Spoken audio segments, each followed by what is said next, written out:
Abraham வணக்கம். நேற்றைய நாடாளுமன்ற மக்களவையில் எதிர்க்கட்சி தலைவர் ராகுல் காந்தியின் உரை என்பது சர்வதேச அளவில் மிகப்பெரிய ஒரு தாக்கத்தை ஏற்படுத்தியது. பல விவகாரங்கள், இந்தியாவில் சமீபத்தில் ஏற்பட்ட பல பிரச்சனைகள் பற்றி அவர் அழுத்தம் திருத்தமாக கருத்துக்களை பதிவிட்டது என்பது கிட்டத்தட்ட தேசிய ஜனநாயக கூட்டணி கட்சிகளை தெறிக்கிவிட்டார் என்று சொல்லக்கூடிய அளவுக்கு அவருடைய உரையானது நேற்று அமைந்தது.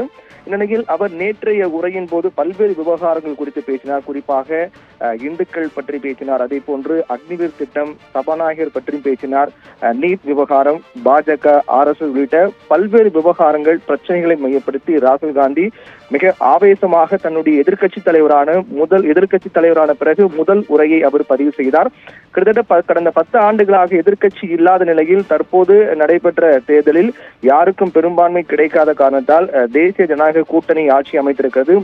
பிரதமராக மோடி 3வது முறையாக தேர்ந்தெடுக்கப்பட்டிருக்கிறார். காங்கிரஸ் கட்சி தனித்து 99 இடங்களை கைப்பற்றி இருக்கக்கூடிய காரணத்தால் அவர்கள் ஒரு வலுவான எதிர்க்கட்சியாக 10 ஆண்டுகளுக்கு பிறகு நாடாளுமன்றம் ஒரு பெரிய எதிர்க்கட்சி பார்க்கின்றது. இந்நிலையில் இந்த நாடாளுமன்ற விவகாரம் என்பது ஒட்டுமொத்த மக்கள் மத்தியில் மிகப்பெரிய ஒரு எதிர்பார்ப்பு ஏற்படுத்தியது.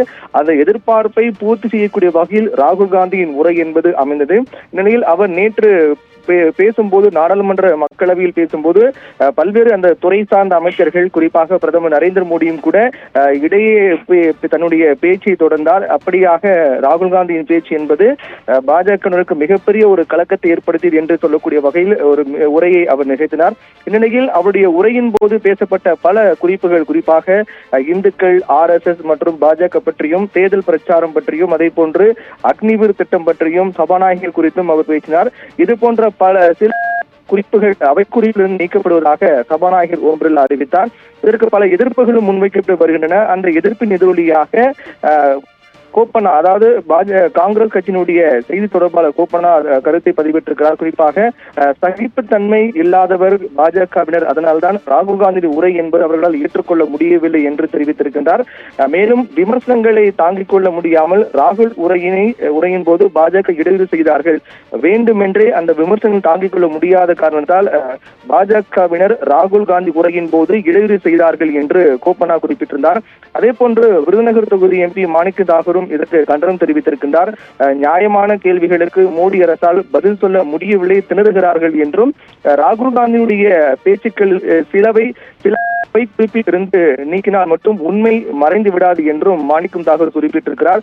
அதே போன்று ராகுல் காந்தியுடைய உரை என்பது நீக்கப்பட்டது. ராகுல் காந்தி பேசிய பேச்சில் சில குறிப்புகள் நீக்கப்பட்டது என்பது ஜனநாயகத்துக்கு விரோதமானது என்று மாணிக்கம் தாகூர் தெரிவித்திருக்கிறார். இப்படியாக ராகுல் காந்தி பேசிய அனைத்து பேச்சுகளும் உண்மையானது என்றும், அதை தாங்கிக் கொள்ள முடியாமல், அதற்கு பதில் கூற முடியாமல் பாஜகவினர் திக்கு திணறுகிறார்கள் என்றும், அதை ஏற்றுக்கொள்ள முடியாத காரணத்தால் திட்டமிட்டே சில குறிப்புகள் அவை குறிப்பில் இருந்து நீக்கப்படுவதாக தெரிவிக்கப்பட்டிருப்பது என்பது ஏற்புடையது அல்ல என்று பல்வேறு தலைவர்கள், குறிப்பாக காங்கிரஸ் கட்சியினர் தங்களுடைய கருத்துக்களையும் கண்டனங்களையும் பதிவு செய்து வருகிறார்கள். ஆபிரகாம். தகவலுக்கு நன்றி பிரவீன்குமார்.